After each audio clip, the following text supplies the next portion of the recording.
பைபிளிலே ஒரு அந்நியன் இருந்தான். சுமார் 2400 தேவ தேவியரை பூஜித்துக் கொண்டிருந்த ஒரு பக்தன்.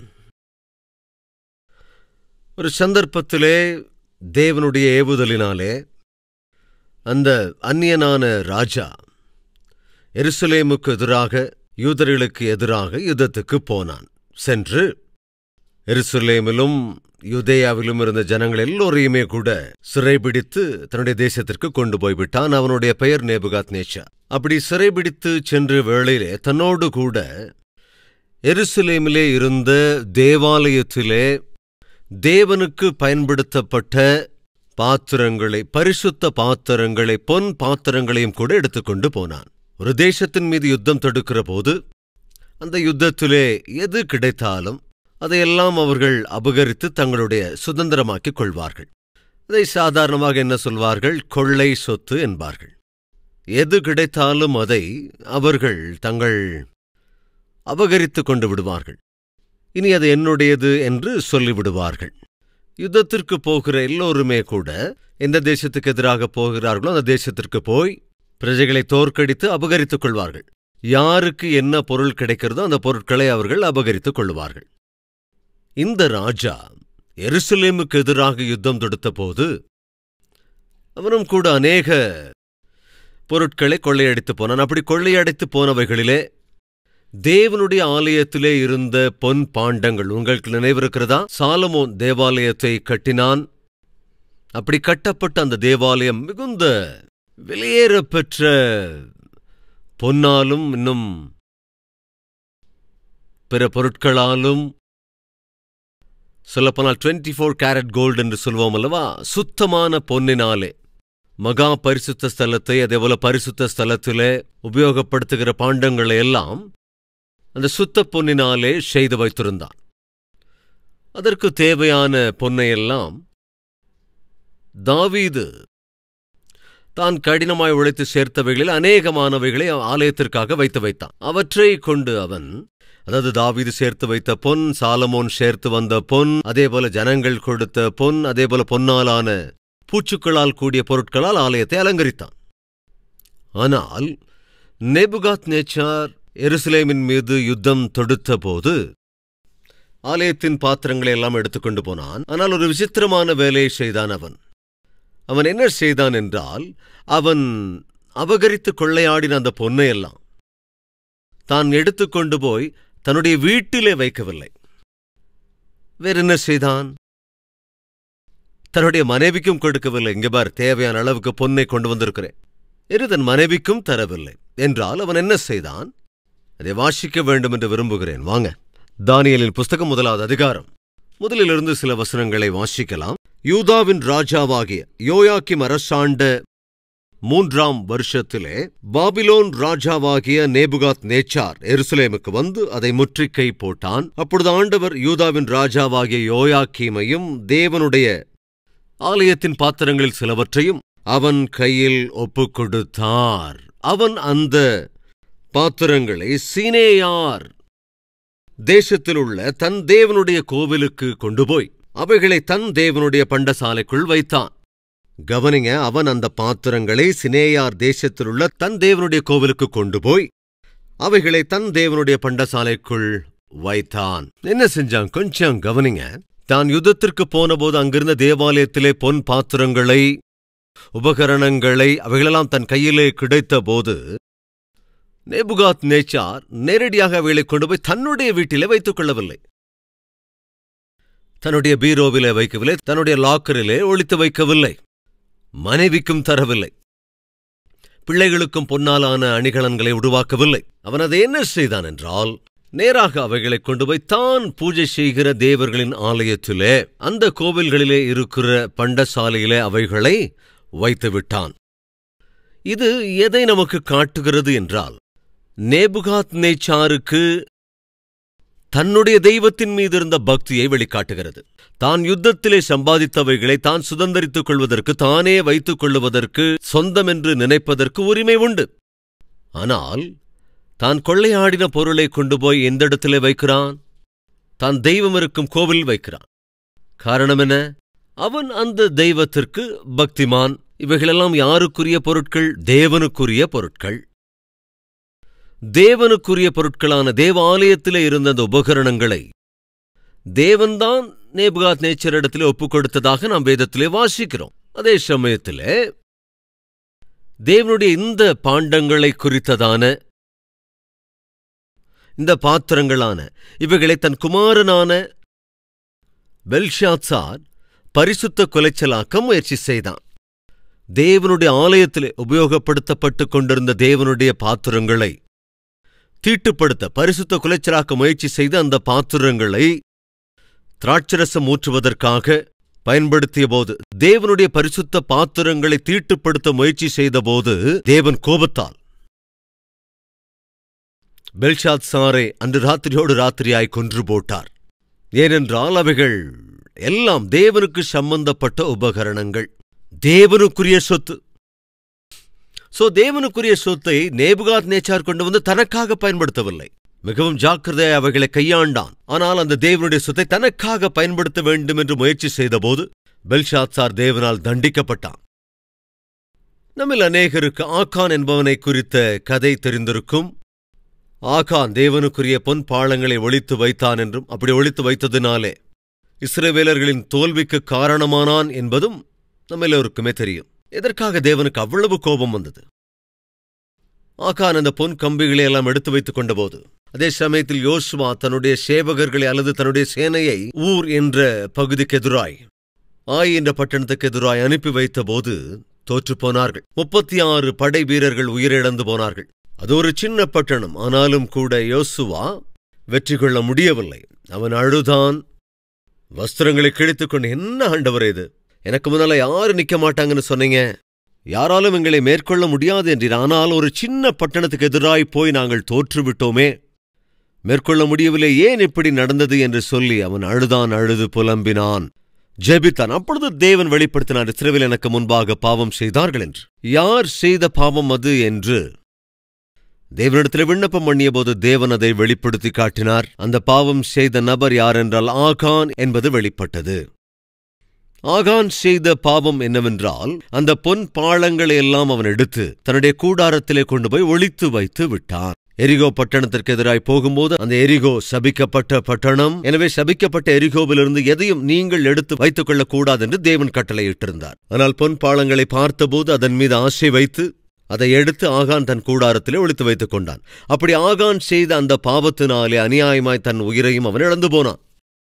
தன் மனைவி, பிள்ளைகள் என்று எல்லாவற்றையும் அவன் இழந்து போனான். எதற்காக தேவன் ஆகான் செய்த அந்த தப்பை அவ்வளவு தீவிரமாக எடுத்துக்கொண்டார்? நாம் சாதாரணமாக என்ன யோசிப்போம் என்றால், ஆகான் பொன்பாலங்களை எடுத்து ஒளித்து வைத்துக் கொண்டான், சபிக்கப்பட்டவைகளை தன்னகத்தை வைத்துக் கொண்டான், எனவேதான் சிட்சிக்கப்பட்டான் என்று சாதாரணமாக நாம் நினைப்போம். ஆனால் அதற்கு பின்னால் இருக்கிற ரகசியம், உண்மையான விஷயம் வேறு. வேகமாக அந்த விஷயத்தை கூட நாம் தெரிந்து கொள்ளலாம். வாருங்கள், யோசுவாவின் புத்தகம் 7வது அதிகாரம் 21வது வசனம். கொள்ளையிலே நேர்த்தியான ஒரு பாபிலோனிய சால்வியையும் 200 வெள்ளி சேக்கலையும் 50 சேக்கல் நிறையான ஒரு பொன்பாளத்தையும் நான் கண்டு அவைகளை இச்சித்து எடுத்துக்கொண்டேன். கவனிங்க, இதோ அவைகளின் கூடாரத்தின் மத்தியில் பூமிக்குள் புதைத்திருக்கிறது, பூமிக்குள் புதைத்திருக்கிறது, வெள்ளி அதன் அடியில் இருக்கிறது என்றான். என்ன செய்தான் அந்த ஆகான்? பொன் பாளங்களை, 50 சேக்கல் நிறைய அளவுள்ள பொன் பாளங்களை, 200 சேக்கல் அளவுள்ள வெள்ளியையும் எடுத்து ஒளித்து வைத்து விட்டான். 25வது வசனம். அங்கே யோசுவா இப்படி சொல்கிறான், கவனிங்க, நீ எங்களை கலங்க பண்ணினது என்ன? இன்று கர்த்தர் உன்னை கலங்க பண்ணுவார் என்றான். அப்பொழுது இஸ்ரவேலர் எல்லாரும் அவன் மேல் கல்லெறிந்து அவைகளை அக்கினியில் சுட்டெரித்து கற்களால் மூடி அவன் மேல் இந்நாள் வரைக்கும் இருக்கிற பெரிய கற்குவியலை குவித்தார்கள். இப்படியே கர்த்தர் தமது கோபத்தின் உக்கிரத்தை விட்டு மாறினார். ஆகையால் அவ்விடம் இந்நாள் வரைக்கும் ஆகோர் பள்ளத்தாக்கு எனப்படும். பொன் பாளங்களை எடுத்து ஒளித்து வைத்ததினாலே தேவன் கோபப்பட்டவராய் ஆகானுக்கும் ஆகானுக்குரிய எல்லாவற்றின் மீதும் சிட்சை விதித்தார். எதற்காக தேவன் அவ்வளவு பெரிய சிட்சை விதித்தார் என்ற கேள்வி எழுப்பினால் இன்னும் கொஞ்சம் முன்னால போய் பார்க்கலாம். வாசிக்கிறேன். 6வது அதிகாரத்தினுடைய 18வது வசனம். சாபத்தீடானதில் ஏதாகிலும் எடுத்துக் கொள்ளுகிறதுனாலே நீங்கள் சாபத்தீடாதபடிக்கும் இஸ்ரவேல் பாளையத்தை சாபத்தீடாக்கி அதை கலங்க பண்ணாதபடிக்கும் நீங்கள் சாபத்தீடானதற்கு மாத்திரம் எச்சரிக்கையாயிருங்கள். அதாவது எரிகோ பட்டணம் சபிக்கப்பட்ட ஒரு பட்டணம். எனவே அதில் உள்ள எதையுமே நீங்கள் தொடக்கூடாது என்று தேவன் எச்சரித்திருந்தார். 19வது வசனம், வெள்ளியும் பொன்னும் வெண்கலத்தினாலும் இரும்பினாலும் செய்யப்பட்ட பாத்திரங்களும் கர்த்தருக்கு பரிசுத்தமானவைகள், அவைகள் கர்த்தரின் பொக்கிஷத்தில் சேரும் என்றான். தயவு செஞ்சு கவனிக்கணும், தேவன் கட்டளையிட்டிருந்தார் இஸ்ரவேல் ஜனங்களுக்கு பொன் வெள்ளி வெண்கலம் இரும்பு ஆகிய இந்த பாத்திரங்கள் எல்லாமே அது தேவனுடைய பொக்கிஷத்திலே சேர்க்கப்பட வேண்டியவை. அவைகளெல்லாம் தேவனுக்குரியவைகள், தேவனுக்கு உரியவைகள், தேவனுடைய சந்நிதியிலே வைக்கப்பட வேண்டியவைகள் என்பதால் நீங்கள் ஒருவருமே அதன் மீது ஆசைப்பட்டு கொள்ளையாடுகிற பொன்னை வெள்ளியை வைத்துக் கொள்ளவோ அபகரிக்கவோ முயற்சி செய்யக்கூடாது. என்றால் இப்போ ஆக்கான் எடுத்து ஒளித்து வைத்தது யாருக்கு சம்பந்தப்பட்டது? தேவன் சம்பந்தப்பட்டவை. யாருக்குரியவை? யாரிடத்தில் இருக்க வேண்டியவை? தேவனுக்குரியவை, தேவனிடத்தில் இருக்க வேண்டியவைகள். ஆனால் ஆகான் என்ன செய்கிறான்? தேவனுக்குரியவைகளை, தேவனிடத்திலே இருக்க வேண்டியவைகள் அவன் என்ன செய்தான்?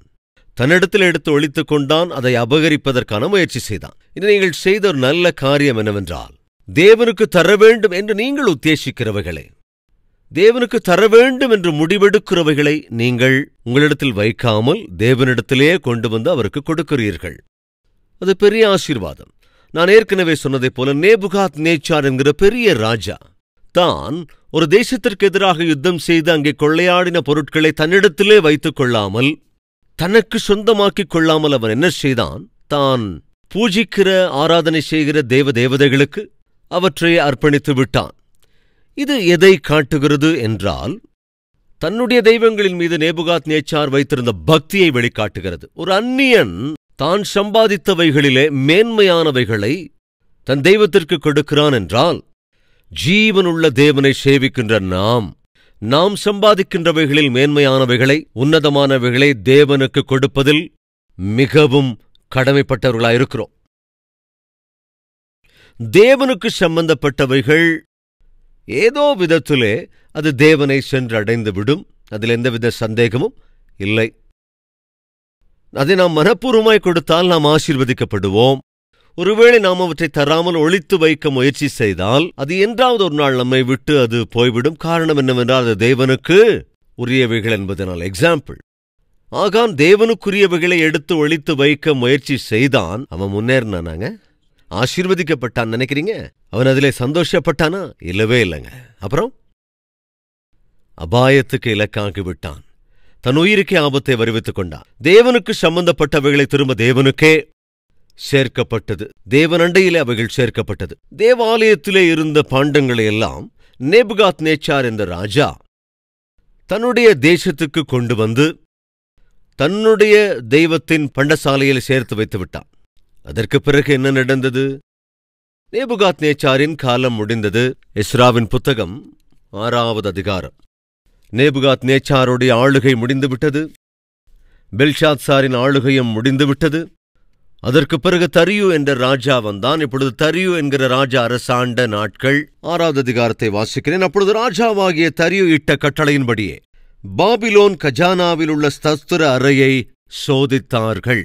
மேதிய சீமையில் இருக்கிற அக்மேதா பட்டணத்தின் அரமனையிலே ஒரு சுருள் அகப்பட்டது. அதிலே எழுதியிருந்த விபரமாவது, ராஜாவாகிய கோரேசின் 1ஆம் வருஷத்திலே கோரேஸ் ராஜா எருசலேமிலிருந்த தேவாலயத்தை குறித்து பிறப்பித்த உத்தரவு என்னவென்றால், தேவாலயமானது பலி செலுத்தப்பட்டு வந்த ஸ்தானத்திலே கட்டப்பட கடவது. அதன் அஸ்திபாரங்கள் பலமாயிருப்பதாக அது 60 முழ உயரமும் 60 முழ அகலமுமாயிருக்க வேண்டும். அது 3 வரிசை பெருங்கற்களாலும் 1 மச்சு வரிசை புது உத்தரங்களாலும் கட்டப்பட கடவது. அதற்கு செல்லும் செலவு ராஜாவின் அரமனையிலிருந்து கொடுக்கப்படுவதாக. அன்றியும் நேபுகாத் நேச்சார் எருசலேமிலிருந்து ஆலயத்திலிருந்து எடுத்து பாபிலோனுக்கு கொண்டு வந்த தேவனுடைய ஆலயத்துக்கடுத்த பொன் வெள்ளி பனிமுட்டுக்கள் எருசலேமில் உள்ள தேவாலயமாகிய தங்கள் ஸ்தானத்திற்கு போய் சேரும்படிக்கு திரும்ப கொடுக்கப்பட கடவுது. அவைகளை தேவனுடைய ஆலயத்துக்கு கொண்டு போக கடவர்கள். என்னங்க இது? உங்களை யாருக்காவது புரிஞ்சுதான் வாசித்த இந்த பகுதி? இஸ்ரவேல் ஜனங்கள் தேவனுக்கு விரோதமாக நின்று தங்கள் மனம் போன போக்கிலே வாழ்ந்தபோது தேவன் அந்த ஜனங்களுக்கு, யூதர்களுக்கு எதிராக சத்துருக்களை கொண்டு வந்தார். அந்த சத்துருவான ராஜாவாகிய நேபுகாத்நேச்சார் திடீரென்று எருசலேமுக்கு வந்து பட்டணம் மொத்தத்தையும் எரித்து தகர்த்து போட்டான். யூதர்களை சிறைபிடித்து அடிமைகளாக அவர்களை பாபிலோன் தேசத்திற்கு கூட்டிக் கொண்டு போய்விடுகிறான். அப்படி யூதர்களை சிறைபிடித்து அவர்களுக்கு இருந்த எல்லாவற்றையும் அபகரித்துக் கொண்டு அவர்களை தங்கள் தேசத்திற்கு சிறைபிடித்துக் கொண்டு போன போது ராஜாவாகிய நேபுகாத்நேச்சார் எருசலேமில் இருந்த தேவனுடைய தேவாலயத்தை தகர்த்து போட்டான். அப்படி தகர்த்து போடும் முன்பு அவன் செய்த காரியம் என்னவென்றால், தேவனுடைய ஆலயத்திலே இருந்த மிகவும் விலையேற பெற்ற வெள்ளி பொன்னாலான பாத்திரங்கள் எல்லாவற்றையும் மூட்டை கட்டி கொண்டு போய்விடுகிறான். அவைகள் எல்லாவற்றையுமே அபகரித்து நேபுகாத்நேச்சார் தன்னுடைய தேசத்திற்கு கொண்டு போய்விடுகிறான். ஆனால் நேபுகாத்நேச்சாருக்குள்ள இருந்த அந்த குணத்தை கவனிங்க. தான் அபகரித்த தேவனுடைய ஆலயத்திலிருந்து அபகரித்து கொண்டு வந்த விலையேற பெற்ற பாண்டங்களை, பாத்திரங்களை எல்லாம் தன்னுடைய வீட்டுக்கு கொண்டு போகவில்லை.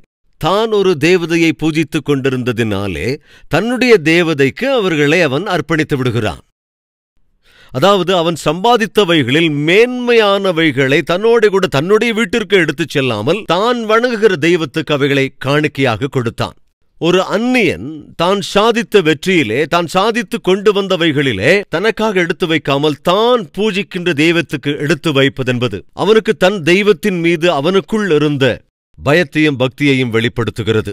நேபுகாத்நேச்சார் கூட நம்ம எல்லோருக்குமே ஒரு பாடத்தை கற்றுத்தருகிறான். ஜீவமில்லாத தெய்வத்தை பணிகின்ற நானே, நான் சம்பாதித்தவைகளில் மேன்மையானதை என்னுடைய தெய்வத்திற்கு அர்ப்பணிக்கின்றேன் என்றால், ஜீவனுள்ள தேவனை ஆராதிக்கிற நீங்கள் இன்று இந்த உலகத்திலே அனுபவிக்கிற எல்லாமே ஜீவனுள்ள தேவன் அருளி பெற்றுக் கொண்டிருக்கிறோம் என்று விசுவாசத்தோடு இருக்கிற நீங்கள், தேவன் உங்களுக்கு தருகிறவைகளிலே மேன்மையானவைகளை என்ன செய்கிறீர்கள்?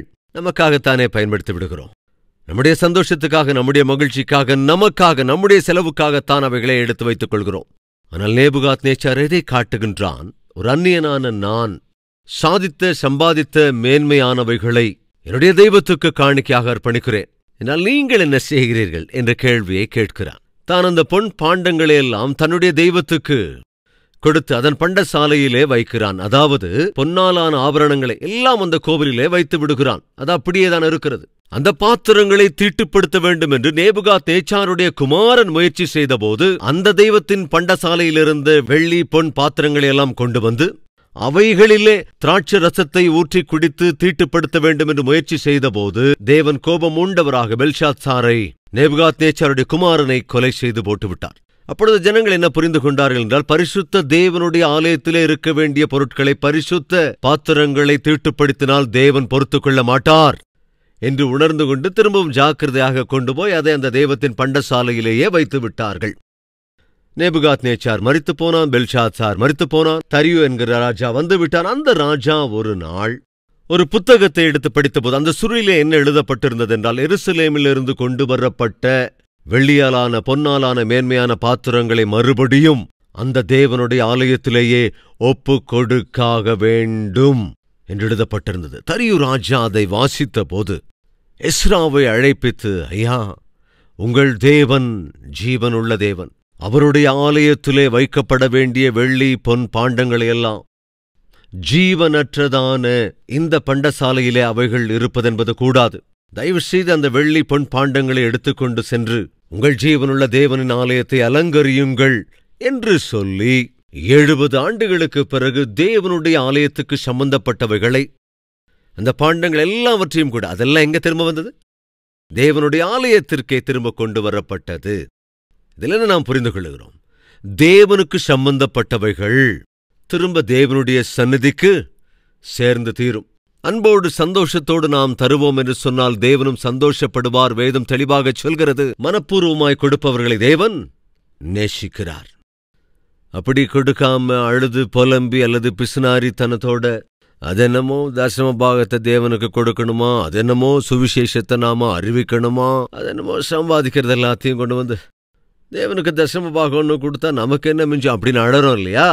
அப்படி அழுது புலம்பி கொடுப்பதில் எந்த ஆசீர்வாதமும் இல்லை. பிசுனாரித்தனத்தோடு கொடுப்பதில், தேவனுக்கு தருகிற விஷயத்துல கொஞ்சம் முறுமுறுத்து சலித்து கொடுப்பது ஒரு காலம் அது ஆசீர்வாதம் அல்ல. அந்த அப்பா தன்னுடைய மகன்கிட்ட 10 கொடுத்து, டேய் ஆலயத்துக்கு போற, இந்த பணத்தை நீ காணிக்க ஆலயத்தில் போட்டுறணும் அப்படின்னப்ப, சரி டேடி அப்படின்னு சொல்லி அந்த பணத்தை ஆலயத்துக்கு கொண்டு வர்றான் பையன். ஆனால் ஆலயத்தில் காணிக்கை எடுக்கிற அந்த சமயத்தில் இந்த பையன் அந்த காணிக்கை போடாமல் தன்னுடைய பாக்கெட்லேயே வச்சுக்கிட்டான். திரும்ப வீட்டுக்கும் வந்துட்டான். வந்தப்போ டேடி கேட்டார், மகனே, நான் உனக்கு காணிக்கையா கொடுத்த 10 ரூபாய் நீ காணிக்கையா போட்டுட்டியாடா என்று கேட்டபோது, இல்லை டேடி நான் போடலைன்னு சொன்னான். ஏன்டா காணிக்கை போடலன்னு சொன்னப்போ அவன் சொல்றான், பாஸ்டர் காணிக்கை எடுக்கிறதுக்கு முன்னால என்ன சொன்னார் தெரியுமா? சந்தோஷமா மனப்பூர்வமா தருகிறவர்களே தேவன் நேசிப்பார் அப்படின்னாரு. ஆனா எனக்கு என்னமோ கொடுக்கறதுல சந்தோஷம் இல்லை டேடி. அவனுக்கு என்ன இல்லையா? கொடுக்கறதுல சந்தோஷம் இல்லையா? எனக்கு கொடுக்கணும்னே தோணல டேடி. சந்தோஷமா கொடுங்கன்னு சொன்னாரு, ஆனா கொடுக்கும்போது எனக்கு சந்தோஷம் இல்லை, அதனால காணிக்க நான் போடல. இப்படிதான் நம்ம நிறைய பேருக்கு தேவனுக்கு கொடுக்கிற விஷயத்துல கொஞ்சம் இருதயத்துல சந்தோஷத்திற்கு பதிலாக கொஞ்சம் மனசுல கஷ்டப்பட்டு கொடுக்குறவங்க சில பேர். ஆனா அது நல்ல ஆவிக்குரிய நடத்தை அல்லவே அல்ல. இப்பொழுதும் இந்த செய்தியை கேட்கிற அன்பு சகோதர சகோதரிகளே, நீங்கள் செய்கிற ஊழியம் என்பது சாதாரணமான ஊழியம் அல்லவே அல்ல. தேவனுக்கு சேர வேண்டியவைகளை தேவனுடைய சந்நிதியிலே வந்து சந்தோஷத்தோடு, தியாக எண்ணத்தோடு, அன்போடு கூட நீங்கள் சந்தோஷமாய் அர்ப்பணிக்கிறீர்கள். நீங்கள் அர்ப்பணிக்கிற காணிக்கையின் மூலமாய் ஆத்துமாக்கள் ரட்சிக்கப்படுகிறது, சுவிசேஷம் அறிவிக்கப்படுகிறது. காரணம் நீங்கள் செய்கிற இந்த உதவியால் தான். அதை மறந்துவிடக்கூடாது. நான் கொடுக்கிற தெய்வ செய்தி என்பது இந்த 4 சுவர்களுக்கு மத்தியிலே கொடுக்கிறேன். ஆனால் அவை 4 திக்கிலும் செல்ல வேண்டுமென்றால் உங்கள் உதவியால் தான் அது சாத்தியப்படும். தேவ வார்த்தைகளை நான் பிரசங்கிக்கிற போது பிரசங்கிக்கப்படும் இந்த வார்த்தைகள் எந்த டிவி சேனலாலும் இலவசமாய் ஒளிபரப்பப்படாது. அதற்கென்று சார்ஜஸ் உண்டு. எனவே நீங்கள் கொடுக்கிற இந்த காணிக்கையின் மூலமாக ஒரு தேவ செய்தி ஒளிபரப்பாகுவதற்கு தேவையான உதவியை நீங்கள் செய்கிறீர்கள். எனவே சில லட்சக்கணக்கானோர் தங்கள் வாழ்க்கையிலே இருக்கிற பிரச்சனைகளுக்கு தீர்வை கொடுக்கக்கூடிய தேவனுடைய செய்தியை கேட்பதற்கு நீங்கள் சகாயம் பண்ணுகிறீர்கள். அந்த தேவ வசனத்தின் மூலமாக அநேகருக்குள்ளே இருக்கின்ற கெட்ட பழக்கங்களிலிருந்து வெளியே வருகிறார்கள். குடும்பத்திலே பிரச்சனைகளோடு இருக்கிற அநேகர் என்று சமாதானமாகிறார்கள். அதேபோல ஊதாரித்தனமாக சுற்றிக் கொண்டிருந்த அநேக வாலிப பிள்ளைகள் என்று நல்வழிப்பட்டிருக்கிறார்கள். அவர்கள் சாட்சி அநேகம் நாம் கேட்கின்றோம். எனவே நீங்கள் செய்கிற உதவியினாலே அநேகருடைய வாழ்க்கை சரி செய்யப்படுகிறது என்றால், உதவி செய்கிற நம்முடைய வாழ்க்கையை தேவன் என்ன செய்கிறார்? அளவுக்குதமாய் ஆசீர்வதிப்பார். அதில் எந்தவித சந்தேகமும் இல்லவே இல்லை. எலியா தீர்க்கதரிசியை, நல்ல கவனிங்க, தீர்க்கதரிசியை பஞ்ச காலத்திலே தான் வைத்திருந்த அந்த கடைசி மாவிலே முதல் ரொட்டியை அல்லது முதல் அப்பத்தை எலியாவுக்கு கொடுத்தாள் அந்த விதவை. அப்பொழுதே தன்னிடமிருந்த மாவு எல்லாம் ஆல்மோஸ்ட் தீர்ந்து விட்டது. ஒரு வேளைக்கு போதுமானதாயிருந்து அடுத்த வேளைக்கு அது போதாதது. அப்படிப்பட்ட ஏழ்மை நிலையிலே இருந்த அந்த விதவை தன்னுடைய ஏழ்மை நிலையிலும் கூட ஒரு ஊழியக்காரன் வாழ்ந்தால் ஊழியம் வாழ்ந்திருக்கும். எனவே ஊழியம் ஜீவித்திருக்குவதற்கு ஊழியக்காரன் ஜீவனோடு இருக்க வேண்டும். அந்த ஊழியக்காரன் உயிரோடு இருப்பதற்கு நான் ஏதாவது செய்ய வேண்டும் என்று சொல்லி அந்த ஏழ்மை நிலையிலிருந்த அந்த விதவை தன்னிடத்திலே இருந்த அந்த கொஞ்சம் மாவிலே முதல் அப்பத்தை அவள் சுட்டு எலியாவுக்கு தியாக மனப்பான்மையோடு கொடுத்தாள். தேவன் அந்த அர்ப்பணிப்பை கவனித்து என்ன செய்தார் தெரியுமா? அந்த நாளிலிருந்து அந்த பஞ்சம் முடிகிற நாள் வரைக்கும் அந்த விதவையினுடைய வீட்டில் எண்ணெயும் குறையவில்லை, மாவும் குறையவில்லை. எலியா வயிறார சாப்பிட முடிந்தது. அதாவது ஊழியக்காரன் வயிறார சாப்பிட்டான். ஊழியனுக்கு உதவி செய்த அந்த ஸ்திரீயும், அதாவது அந்த விதவையும், தன்னுடைய குமாரன், தன் வீட்டில் உள்ள எல்லோருமே கூட வயிறார சாப்பிட்டார்கள். அந்த தேசத்தில் இருந்த பணக்காரர்கள் எல்லாம் பஞ்சத்திலே தவித்தார்கள். ஆனால் தியாக மனப்பான்மையோடே கூட தேவ ஊழியக்காரனுக்கு உதவி செய்த அந்த ஏழை விதவி தாய் மாத்திரம் திருப்தியோடே கூட வாழ்ந்தாள். அதாவது தேவனுக்கு தருவதிலே ஆசீர்வாதம் உண்டு. அன்பு சகோதர சகோதரிகளே, தேவனுக்கு உரியவைகள் கட்டாயம் தேவனை சென்றடைந்துவிடும். அவர் அதை சேர பண்ணுவார். அவர் பலவந்தமாக அதை சேர்க்காமல் நாம் சந்தோஷமாக அவருடைய சன்னதிக்கு கொண்டு வர வேண்டிய காணிக்கைகளை கொண்டு வந்து கொடுத்தால் அது ஆசீர்வாதம். ஆகான் தான் எடுத்து ஒளித்து வைத்திருந்த அந்த பொன் பாளங்கள் அதை திரும்ப தர வேண்டி வந்தது. ஆனால் வற்புறுத்தப்பட்டு கொடுத்தான். அதன் விளைவாக நஷ்டப்பட்டான். இப்பொழுதும் தேவனுக்கு தருவதிலே விருப்பமுடையவர்களாய் தர வேண்டும். பாரத்தோடும் அல்ல, வற்புறுத்தலுக்காக அல்ல, பொறுப்பை உணர்ந்து தர வேண்டும். அப்படிப்பட்டவர்களை தேவன் மிகவும் ஆசீர்வதிப்பார். அதிலே சந்தேகமில்லை.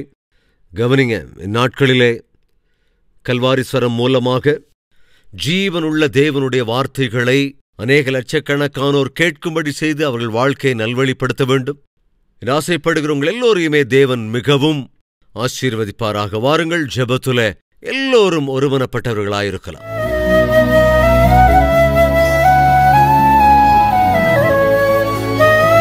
பரிசுத்தமுள்ள பிதாவே, உம்மை நேசித்து உம்முடைய வார்த்தைகளை பகிர்ந்து தர வேண்டும் என்கிற நல் மனதோடு கூட சகாயம் செய்கிற ஒவ்வொருவரையும் ஆண்டவரே கண்ணோக்கி பாருங்க.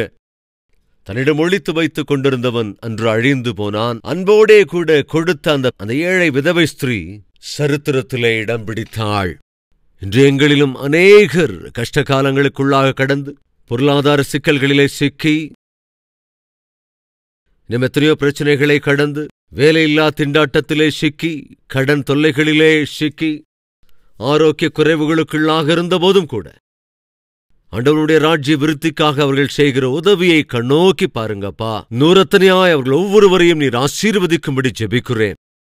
ஆரோக்கிய குறைவுக்குள்ளாக இருக்கிறார்களோ என்னவோ அற்புதம் செய்து சொஸ்தத்தை கட்டளையிடுங்க. பொருளாதார சிக்கல்களுக்குள்ளே கடன் பிரச்சனைகளுக்குள்ளாக இருக்கிறவர்களை ஆண்டவரே நீர் அற்புதம் செய்து இந்த கடன்களிலிருந்து அவங்களை விடுவீங்க ராஜா. யாரிடமும் சொல்ல முடியாம பிரச்சனைகள் இருக்கிறதோ என்னவோ, பிள்ளைகளின் வாழ்க்கை சிறப்படாமல் இருக்கிறதோ என்னவோ, ஆண்டவரே யார் என்ன தேவையோடு இருந்தாலும் எல்லா தேவைகளையும் தீர்க்கிற தேவன் நீர் அல்லவோ. எனவே நீர் ஆச்சரிய காரியங்களை செய்யுங்க ராஜா. ஒவ்வொருவருடைய தேவைகளையும் சந்தித்து இன்னும் ஆசீர்வாதகரமாய் உமக்கு மகிமையுள்ள வாழ்க்கை வாழ்வதற்கு கிருபையுள்ள வேண்டும் என்று இயேசு கிறிஸ்துவின் நாமத்தில் வேண்டிக் கொள்கிறோம் பிதாவே, ஆமென்.